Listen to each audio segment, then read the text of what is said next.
नमस्कार. जगातील सगळ्यात महान निवेशक वॉरेन बफेट जे जगात श्रीमंती तिसऱ्या चौथ्या क्रमांकावर येतात ते सांगतात की इंडेक्स फंड हा लॉंग टर्म इन्व्हेस्टमेंटसाठी सर्वात बेस्ट आहे. ते सांगतात की यामध्ये बिना मेहनत करता चांगल्या कंपन्यांमध्ये इन्व्हेस्टमेंट करण्याची ही एक खूप चांगली योजना आहे. तर आजच्या व्हिडिओमध्ये आपण इंडेक्स फंडबद्दल संपूर्ण माहिती बघणार आहोत की इंडेक्स फंड कसा वर्क होतो, इंडेक्स फंडमध्ये इन्व्हेस्टमेंट करण्याचे काय काय फायदे आहेत आणि आपण कुठून इंडेक्स फंडमध्ये इन्व्हेस्टमेंट करू शकतो. तर इंडेक्स फंड याच्या शब्दातच इंडेक्स आहे, याचा अर्थ तो एका इंडेक्सला कॉपी करतो. इंडेक्स म्हणजे समजा आपला एक सेन्सेक्स हा एक इंडेक्स आहे ज्याच्यामध्ये आपल्या देशातील मोठ्या 30 कंपन्या आहे, त्या 30 कंपन्यांचे मिळून एक इंडेक्स बनलेला आहे, त्याला आपण सेन्सेक्स इंडेक्स असं म्हणतो. असं निफ्टी 50सुद्धा एक इंडेक्स आहे ज्याच्यामध्ये आपल्या देशातील टॉपच्या 50 कंपन्या आहे, त्याचा मिळून एक निफ्टी 50 इंडेक्स बनलेला आहे ज्याच्यामध्ये रिलायन्स, HDFC, ICICI ज्या टॉपच्या कंपन्या आहेत त्या येतात. आणि तसंच निफ्टी बँकसुद्धा एक इंडेक्स आहे. तर अशा एका इंडेक्सला फॉलो करणाऱ्या म्युच्युअल फंडला इंडेक्स फंड असं म्हटलं जातं. चला तर आता आपण बघूया की इंडेक्स फंडमध्ये आणि बाकी म्युच्युअल फंडमध्ये काय फरक असतो. तर पहिला फरक हा आहे की इंडेक्स फंडमध्ये इन्व्हेस्टमेंटचा फॉर्म्युला हा सेट असतो. समजा एक म्युच्युअल फंड असतो, ज्या म्युच्युअल फंडमध्ये इन्व्हेस्टमेंट करण्यासाठी तो फंड मॅनेजर स्वतःचा दिमाग लावतो आणि ठरवतो की कोणत्या कंपनीमध्ये इन्व्हेस्टमेंट करायला पाहिजे, कुठे ग्रोथ होऊ शकते आणि मग तो इन्व्हेस्टमेंट करतो. आणि परत त्याला 5-6 महिन्यांनी जर वाटलं समजा की ही कंपनी चांगला परफॉर्म नाही करत आहे, आपल्याला ही विकून दुसरी घ्यावं लागेल, तर तो परत दुसऱ्या कंपनीमध्ये इन्व्हेस्टमेंट करतो. पण इंडेक्स फंडमध्ये असं होत नाही. यामध्ये इन्व्हेस्टमेंटचा फॉर्म्युला हा सेट असतो. समजा सेन्सेक्सचा एक इंडेक्स फंड आहे, तर त्या फंड मॅनेजरला त्याचं दिमाग लावायची गरज नाही. ज्या सेन्सेक्समध्ये 30 कंपन्या आहे त्या 30 कंपन्यांमध्येच इन्व्हेस्टमेंट होत राहील जोपर्यंत त्या कंपन्या सेन्सेक्समध्ये आहे, आणि ते सुद्धा त्यांच्या वेटेजनुसार. समजा उदाहरणार्थ जर समजा HDFCला 13%चं वेटेज आहे तर त्याच्यामध्ये 13% होईल, आणि जर समजा रिलायन्सला 9%चं वेटेज आहे तर 9% इन्व्हेस्टमेंट त्यात होईल. अजून एक उदाहरण देऊन तुम्हाला सांगतो. समजा तुम्ही ₹1000 इंडेक्स फंडमध्ये इन्व्हेस्ट केले तर त्यातले 13% म्हणजे ₹130 HDFCमध्ये इन्व्हेस्ट होतील आणि 9% म्हणजे ₹90 रिलायन्समध्ये इन्व्हेस्ट होतील. आता जर तुम्हाला कळालं असेल. आता दुसरी गोष्ट, याच्यामध्ये बार बार खरेदी विक्री होत नाही. तर दुसऱ्या म्युच्युअल फंडमध्ये काय होतं की त्या फंड मॅनेजरला वाटतं की मी या कंपनीमध्ये इन्व्हेस्टमेंट केली होती पण ही चांगला परफॉर्म करतच नाही आहे, मला दुसरी घ्यावं लागेल, तर तो दुसऱ्यामध्ये घेतो. परत त्याला वाटलं नवीन काही वाटलं तो नवीन कंपनीमध्ये इन्व्हेस्टमेंट करतो. तर त्यामुळे बाकी म्युच्युअल फंडमध्ये बार बार खरेदी विक्री केली जाते. पण इंडेक्स फंडमध्ये असं होत नाही. का? कारण याच्यामध्ये जर समजा सेन्सेक्समध्ये ज्या 30 कंपन्या आहे आणि त्या लगातार त्यातच बनून आहे, तर त्या फंड मॅनेजरला दुसऱ्या कंपनीमध्ये इन्व्हेस्ट करता येत नाही, त्या 30च कंपन्यामध्ये करावं लागते. जर समजा इंडेक्समध्ये जर काही बदल झाला, एखादी कंपनी काढून टाकण्यात आली, नवीन कंपनी घेतली, तेव्हाच इंडेक्स फंडमध्ये खरेदी विक्री केली जाते. आणि दुसरी एक गोष्ट आहे की इंडेक्स फंडमध्ये एक्सपेन्स रेशो हा खूप कमी असतो. एक्सपेन्स रेशो म्हणजे की जी फीस आपण म्युच्युअल फंड कंपनीला देतो आपले पैसे मॅनेज करण्यासाठी, त्याला एक्सपेन्स रेशो म्हटलं जातं. तर ती फीस आपण खूप कमी देतो इंडेक्स फंडमध्ये. का? तर त्यांना आपल्या पैशाला मॅनेज करण्यासाठी खूप मेहनत करायची गरज नाही, फंड मॅनेजर ठेवण्याची गरज नाही, एक टीम रिसर्चसाठी ठेवण्याची गरज नाही.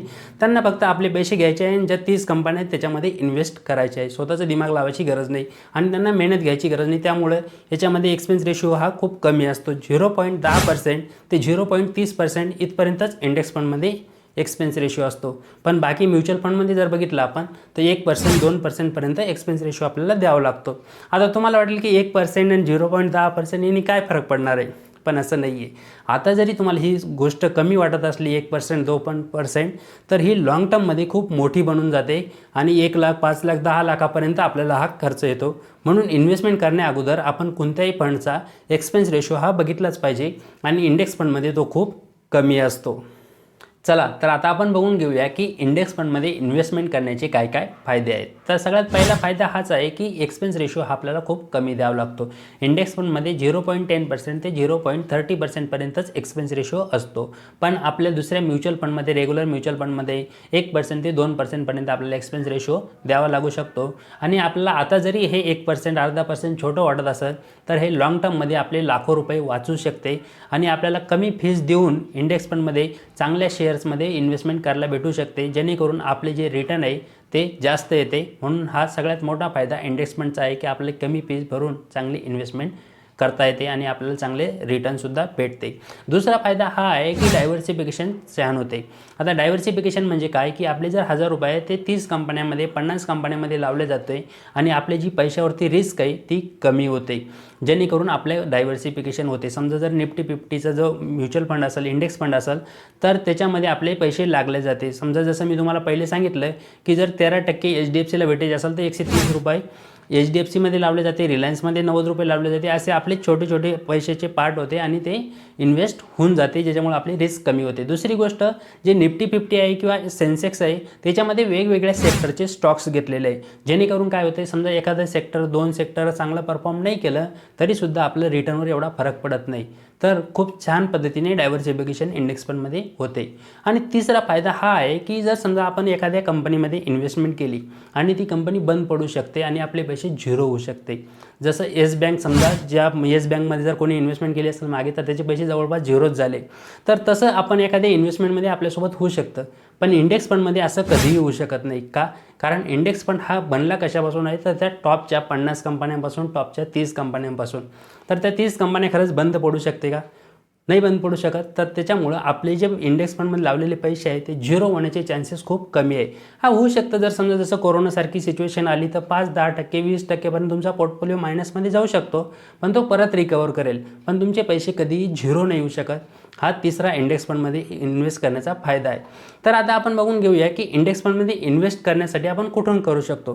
तर तुमच्याकडे जर समजा ग्रोचं डिमॅट अकाउंट असेल, तुम्ही ग्रोवरून करू शकता, दुसरं झिरोदावरून करू शकता आणि तिथून करू शकता जे डायरेक्ट म्युच्युअल फंड ऑफर करतात, जेणेकरून काय होईल की तुम्हाला एक्सपेन्स रेशो कमी द्यावा लागेल.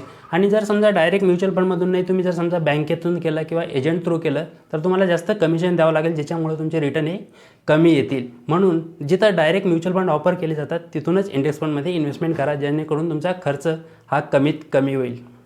चला, तर मला वाटतं आता तुम्हाला इंडेक्स फंडबद्दल मी सांगितलेली माहिती कळाली असेल. पण तरीसुद्धा काही शंका असेल, डाऊट असेल, तुमच्या मनामध्ये प्रश्न राहिला असेल तर मला कमेंट बॉक्समध्ये नक्की विचारा. मी तुमच्या प्रत्येक प्रश्नाचं उत्तर देण्याचा प्रयत्न करेल, किंवा मी इंडेक्स फंडवर अजून एखादा व्हिडिओ बनवू शकतो ज्याने तुम्हाला अजून क्लॅरिटी येईल. आणि व्हिडिओ आवडला असेल तर व्हिडिओला लाईक करा. जर समजा नसेल आवडलं, तुम्हाला वाटतं की मी कुठल्या गोष्टीमध्ये इम्प्रूव्ह करायला पाहिजे, कुठल्या गोष्टीची कमी आहे, तर ते सुद्धा मला सांगा. मी पुढच्या व्हिडिओमध्ये जी कमी आहे ती पण पूर्ण करण्याचा प्रयत्न करेल.